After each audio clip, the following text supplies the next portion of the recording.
This is Professor MH, or today we will discuss an interesting topic, how to prepare financial statements of the company. Company के financial statement कैसे बनाते हैं, कौन कौन से rules regulations applicable होते हैं, वो सब हम लोग इस वीडियो में देखने वाले हैं। तो हम लोग स्टेप बाय स्टेप जाएंगे कि कैसे फाइनल अकाउंट बनाया जाता है कंपनी का, उसके क्या क्या इंस्ट्रक्शंस हैं, फिर उसमें क्या क्या बनेगा, balance sheet, PNL, balance sheet को बनाने के लिए क्या क्या इंस्ट्रक्शन है, पीएनएल को बनाने के लिए क्या क्या इंस्ट्रक्शन है, वो हम लोग स्टेप बाय स्टेप देखेंगे। और फॉर्मेट को इस तरीके से याद रखने की कोशिश करेंगे कि हम लोग को उसे रट्टा ना मारना पड़े, समझ के लेंगे। ओके, तो लेट्स स्टार्ट विद, सबसे पहले जो ये फाइनेंशियल स्टेटमेंट हम लोग बनाते हैं, that is as per schedule 3 to the companies act. तो आपको पता है कंपनी एक्ट हम लोग को फॉलो करना पड़ता है 2013, इसका शेड्यूल 3 के बेसिस पे हम लोग अपना फाइनल अकाउंट बनाएंगे। इसका जो रेफरेंस लिया गया है वो mca.gov.in की वेबसाइट से लिया है, आप लोग भी उधर पे जाके और डीप में इसको पढ़ सकते हैं। मैंने यहाँ पे ट्राई किया है कि इसको थोड़ा सा सिंप्लीफाई करके आपके सामने लेके आऊँ, तो सिंप्लीफाई कर लेंगे तो आपको ये समझ में आ जाएगा कॉन्सेप्ट, फिर आप उसको डिटेल में अगर mca.gov.in की वेबसाइट पे जाएंगे तो आपको समझ में आएगा। तो this is the source, you can go through it. Now preparation of financial statements of the company, उसके अंदर आएगा आपको बैलेंस शीट एंड पीएनएल, और इसके क्या जनरल इंस्ट्रक्शंस है वो हम लोग इस वीडियो में देखने वाले हैं। तो बेसिकली हम लोग क्या स्टार्ट कर रहे हैं, हम लोग कंपनी का जो फाइनल अकाउंट होता है उसको बनाना है, एक तरीके फाइनेंशियल स्टेटमेंट्स हमको बनाने। तो कौन से फाइनेंशियल स्टेटमेंट, तो सिर्फ बैलेंस शीट और पीएनएल पे हमारा फोकस होगा, बैलेंस शीट एंड पीएनएल। तो इसको बनाने के लिए क्या जनरल इंस्ट्रक्शन है, गवर्नमेंट ने क्या बोला है, इसके इंस्ट्रक्शन क्या दिए हैं कि भाई आप जब बैलेंस शीट और पीएनएल बनाओ तो कौन सी चीज़ों को फॉलो करना है, किस चीज़ों का ध्यान रखना है, कैसे डिस्क्लोज करना है, कैसे प्रिपेयर करना है, कैसे बाइफिकेशन करना है, किस चीज़ को रिकॉग्नाइज करना है, किसको नहीं करना है, या दोनों को करना है। That is the general instruction that you have to follow. जैसे एग्जाम्पल के तौर पे कॉलेज स्टार्ट होता है, राइट, जब भी स्टार्ट होगा, स्कूल तो स्टार्ट हो चुके हैं, कॉलेज स्टार्ट होगा या स्कूल स्टार्ट हुआ तो उन्होंने एक इंस्ट्रक्शन दिया होगा, that instruction should be followed by all the schools in the city. आई बात समझ में? तो जनरल इंस्ट्रक्शन है कि आप अब अगर जा रहे हो, स्कूल जा रहे हो तो मास्क होना चाहिए, हैंड सैनिटाइजर आपके पास होना चाहिए, बार बार आपको सोप से या जो भी आपके पास है उससे हाथ धोना चाहिए, वो जनरल इंस्ट्रक्शन आपको देंगे। तो सेम वे में जब आप कंपनी का फाइनेंशियल स्टेटमेंट बनाओगे तो उसके लिए क्या जनरल इंस्ट्रक्शन है वो यहाँ पे हम लोग डिस्कस करेंगे। तो let's start with the first one. The first one is, if accounting standard is applicable to company, required changes in the financial statement, the same should be made. तो इसका ये मतलब है कि आपको समझो बोला है बनाने बैलेंस शीट, अब बैलेंस शीट बनाने के लिए शेड्यूल 3 के हिसाब से हम लोग बैलेंस शीट बना रहे हैं, लेकिन उस कंपनी के ऊपर अकाउंटिंग स्टैंडर्ड भी एप्लीकेबल है। तो अकाउंटिंग स्टैंडर्ड ने क्या क्या चेंजेस बोला है, अकाउंटिंग स्टैंडर्ड ने क्या क्या चेंजेस बोला है, वो सब उस फाइनेंशियल स्टेटमेंट में इनकॉर्पोरेट करना पड़ेगा। तो पहले से जो जनरल इंस्ट्रक्शन है शेड्यूल 3 के हिसाब से, उसके हिसाब से हम लोग बैलेंस शीट बनाएंगे, फिर देखेंगे अरे यार कंपनी को अकाउंटिंग स्टैंडर्ड भी फॉलो करना है, ये एप्लीकेबल हो गया, तो उस अकाउंटिंग स्टैंडर्ड में अगर कुछ चेंजेस बोला है करने के लिए, वो चेंजेस को इनकॉर्पोरेट करो। तो इन शॉर्ट जब आप बैलेंस शीट बनाओगे तो schedule 3 of companies act follow करना पड़ेगा, यस वेरी गुड, लेकिन अगर अकाउंटिंग स्टैंडर्ड भी उसके ऊपर एप्लीकेबल है तो वो कुछ चेंजेस करने बोलता है तो वो भी कर दो। जैसे एग्जाम्पल होता है ना कि अभी जैसे कोविड चालू है तो कोविड में सब बंद है, एग्जाम्पल के तौर पे सब स्कूल कॉलेज बंद है। अब गवर्नमेंट ने, जो सेंट्रल गवर्नमेंट है, मेन गवर्नमेंट है, उन्होंने बोला है कि हर एक स्टेट अपने अपने स्टेट में क्या कर सकता है, क्या क्या कर सकता है, स्कूल ओपन कर सकता है। अब स्कूल ओपन करने के लिए आपको टॉप ने बोल दिया, शेड्यूल ने बोल दिया कि ऐसे ऐसे ओपन कर लो। अब आप इंडिविजुअली जाएंगे तो हर एक स्टेट का अलग अलग रूल्स एंड रेगुलेशन होगा, राइट, आई बात समझ में? तो वो रूल्स एंड रेगुलेशन भी आपको उसको इनकॉर्पोरेट करना पड़ेगा।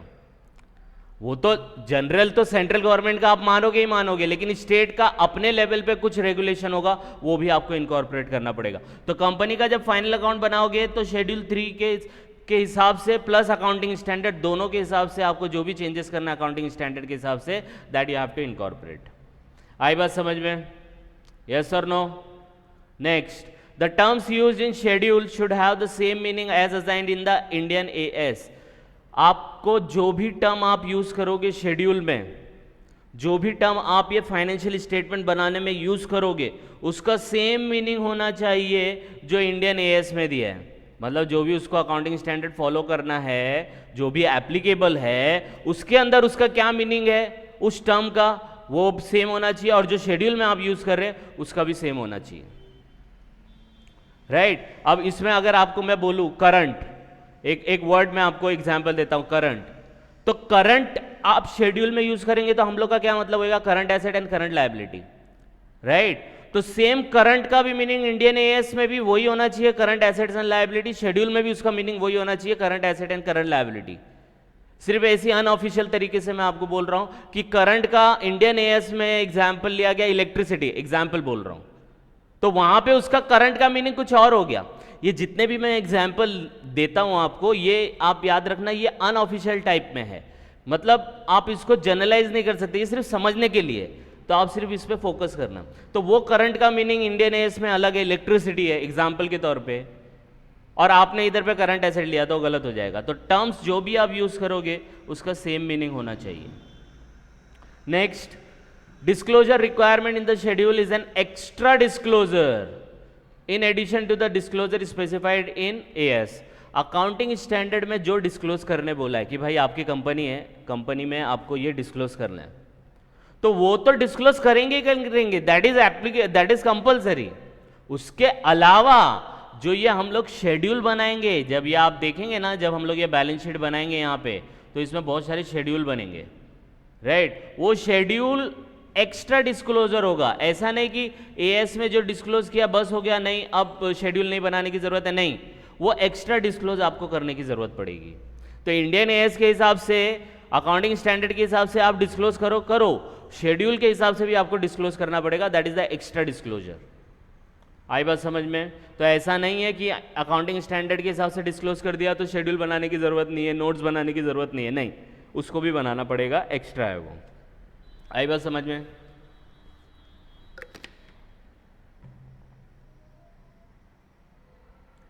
Now the next one, fourth, in notes to account आपको वर्किंग नोट टाइप में बनाना पड़ेगा। तो इन नोट्स टू अकाउंट जब आप बनाओगे, जब हम लोग प्रैक्टिकल इसका करेंगे तो आपको समझ में आएगा। जब नोट्स टू अकाउंट आप बनाओगे तो should disclose description and information of item which are recognised and not recognised in the financial statement. तो नोट्स टू अकाउंट जो वो वर्किंग नोट आप बनाओगे, उसके अंदर आपको हर एक आइटम का डिस्क्रिप्शन देना पड़ेगा, इंफॉर्मेशन देना पड़ेगा, चाहे वो रिकॉग्नाइज्ड हो चाहे अनरिकॉग्नाइज्ड हो। इन शॉर्ट बोलने का मतलब क्या है, जैसे एग्जाम्पल के तौर पे, एकदम छोटा सा एग्जाम्पल दूंगा, आपको समझ में आ जाएगा। समझो एग्जाम चल रहा है, कॉलेज में एग्जाम चल रहा है। अब एग्जाम में कितने स्टूडेंट आ रहे हैं? समझो 1000 स्टूडेंट एग्जाम देने आ रहे हैं, और जहां वो एग्जाम होगा तो उसके लिए हर एक प्रोफेसर हर एक क्लास में आएगा। तो लेट्स फॉर एग्जाम्पल छोटा अमाउंट ले लेते, 100 स्टूडेंट आ रहे हैं, हर 10 स्टूडेंट के ऊपर एक प्रोफेसर है, तो 10 प्रोफेसर लगेंगे। 100 स्टूडेंट एग्जाम देने आ रहे हैं, हर 10 प्रोफेसर पे, हर 10 स्टूडेंट पे एक प्रोफेसर लगेगा, तो कितने हो गए? 110 हो गए। फिर और कुछ प्यून भी लगेंगे और एक्स्ट्रा स्टाफ भी लगेगा। तो अगर आपने लंच मंगाना है एग्जाम्पल के तौर पे, सब जो ये एग्जाम में स्टूडेंट को भी लंच मिलता है, प्रोफेसर को भी, तो आप ये नहीं सोच सकते कि यार भाई सिर्फ 100 स्टूडेंट आ रहे हैं तो सिर्फ 100 स्टूडेंट को ही हम लोग लंच देंगे। नहीं, वो 100 स्टूडेंट जो एग्जाम देने आ रहे हैं दैट इज रिकॉग्नाइज्ड। फिर उसके बाद जो प्रोफेसर हैं उनको मॉनिटर करेंगे, दैट इज ऑल्सो रिकॉग्नाइज्ड। मतलब उनके बगैर तो एग्जाम नहीं होगा, लेकिन जो इनडायरेक्ट वे में हेल्प करेंगे, जैसे प्यून हो गए, वॉचमैन्स हो गए, उनको आप रिकॉग्नाइज नहीं करते, लेकिन उनका डिस्क्रिप्शन देना जरूरी है, अदरवाइज फिर लंच मंगाएंगे तो प्रॉब्लम हो जाएगा। आई बात समझ में? तो बोलने का मतलब यहां ये है कि जो भी नोट्स टू अकाउंट में आप इंफॉर्मेशन डिस्क्लोज करेंगे, तो वो आइटम जो आप रिकॉग्नाइज कर रहे हो, उसको मान्यता दे रहे हो, उसको भी देना है इंफॉर्मेशन। जिसको मान्यता नहीं मिल रही है फाइनेंशियल स्टेटमेंट में, उसका भी इंफॉर्मेशन आपको देना पड़ेगा। जैसे एग्जाम्पल के तौर पे contingent liability, contingent liability balance sheet में कहीं नहीं दिखती, लेकिन आपको उसको नोट्स टू अकाउंट में मेंशन करना पड़ेगा कि ये कंटिंजेंट लायबिलिटी हो भी सकती है, नहीं भी हो सकती है। अब समझ में आई बात? यस और नो? तो ये कुछ इंस्ट्रक्शंस है, अभी 4 हुए। Next, reference of each item, this is fifth one, ये एक बाय मिस्टेक हो गया, this is fifth one. Reference of each item in the balance sheet and profit and loss should be given. तो reference देना है, जैसे balance sheet में है शेयर कैपिटल है तो वो 1 हो गया, रिजर्व्स एंड सरप्लस है वो 2 हो गया, तो उसका रेफरेंस दो। ये पता कैसे चलेगा कि आपने नोट बनाया तो ये नोट किसको बिलोंग करता है? तो reference should be given for each item in the balance sheet and the PNL. तो आपको देना पड़ेगा शेयर कैपिटल नोट नंबर 1 में है, fix capital, fixed property, fixtures, वो सब आपका जो फिक्स्ड एसेट्स है वो 9th में है। रेफरेंस आपको हर एक आइटम का देना पड़ेगा। आई बात समझ में? यस और नो? तो ये आपका 5th पॉइंट है। नाउ 6th पॉइंट, ये बाय मिस्टेक हो गया।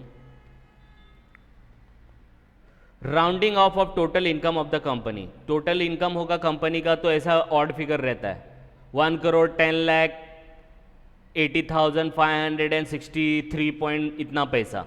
तो ऐसे नहीं लिखना है, आपको क्या करना है, आपको क्या करना है, आपको उसको राउंड फिगर करना है। कैसे राउंड फिगर करना है? बड़े बड़े अमाउंट है, देखो लेस देन 100 करोड़ है, लेस देन 100 करोड़ है तो उसको नियरेस्ट 100 पे लेके जाओ, या 1000 पे लेके जाओ, या लैक्स में लेके जाओ, या मिलियंस में लेके जाओ, या डेसिमल्स पे लेके जाओ। मतलब जैसे आपको इनकम दिखानी है, समझो मेरे को इनकम दिखाना है, एक इनकम बता रहा हूँ आपको 1 लाख रुपीज़, 1 लाख, या ऐसा छोटा अमाउंट लो तो आपको समझेगा 10,199। तो 10,199, तो इसको ऐसा मत लिखो, तो 10,200 लिख दो। तो नियरेस्ट जो रहेगा उसमें उसको राउंड फिगर करना है। आई बात समझ में? और वैसे ही अगर ये ग्रेटर देन और इक्वल टू है तो उसको आपको नियरेस्ट लाख पे लेके आना है, मिलियंस पे लेके आना है, या करोड्स पे लेके आना है, या डेसिमल पे लेके आना है। मतलब आपको एकदम ऑड फिगर नहीं रखना है, it should be rounded off, right? एकदम ऑड नहीं रखना। 2 रुपीज़ 35 पैसा तो 2 रुपीज़ लिखो, 2 रुपीज़ 85 पैसा तो 3 रुपीज़ लिखो। आई बात समझ में? तो राउंडिंग ऑफ टोटल इनकम का आपको करना है, ये जनरल इंस्ट्रक्शन आपको फॉलो करने हैं। Next, financial statement should also shows figures of immediately preceding year. ये याद रखना, हम लोग वैसे जब स्टडी पॉइंट ऑफ व्यू अगर हम लोग पढ़ते हैं तो हम लोग इसका कॉलम बनाते, अगर इन्फॉर्मेशन दिया होता है 99% आपको लास्ट ईयर का फिगर बहुत कम देता है, कभी कभी दे देता है, तो आपको शो करना है, अदरवाइज करंट ईयर का इन्फॉर्मेशन देना है। लेकिन जो बड़ी बड़ी कंपनी, लिस्टेड कंपनी है, ये जब अपने फाइनेंशियल स्टेटमेंट बनाती हैं तो इनको करंट ईयर के प्रॉफिट्स या जो भी फिगर्स है उसके साथ लास्ट ईयर में कितने फिगर्स थे वो भी शो करना पड़ता है। तो अगर समझो एक राउंड फिगर लेता हूं, अभी हम लोग का कौन सा ईयर क्लोज हुआ? मार्च 2021, राइट? तो मार्च 2020 एंडिंग में क्या फिगर था वो फिगर भी इस फिगर के साथ होना चाहिए। तो मार्च 2021 का हम लोग ने बनाया फाइनेंशियल स्टेटमेंट, तो मार्च 2020 का भी, एक साल पीछे का, एग्जैक्टली एक साल पीछे का भी इंफॉर्मेशन आपको देना पड़ेगा। उसके क्या फिगर्स है, क्या अमाउंट है, वो भी आपको देने पड़ेंगे। आई बात समझ में? तो ये 7th पॉइंट था। तो this is all about the general instructions. आप इसको एक दो बार गो थ्रू करो, फिर हम लोग जब इसका बैलेंस शीट देखेंगे, अब नेक्स्ट वीडियो में हम लोग क्या करेंगे, बैलेंस शीट का फॉर्मेट देखेंगे, उसको बनाने के लिए क्या क्या इंस्ट्रक्शन है वो देखेंगे, फिर पीएनएल देखेंगे, पीएनएल को बनाने के क्या क्या इंस्ट्रक्शन है that we will see. Step by step जाएंगे और उसके बाद उसका प्रैक्टिकल क्वेश्चन सॉल्व करेंगे तो हम लोग का पूरा कॉन्सेप्ट क्लियर हो जाएगा। Am I clear in this? तो कुछ भी डाउट रहेगा आप इसको एक दो बार गो थ्रू करो, कुछ डाउट आएगा तो please comment, and please like and subscribe for more videos. Thank you.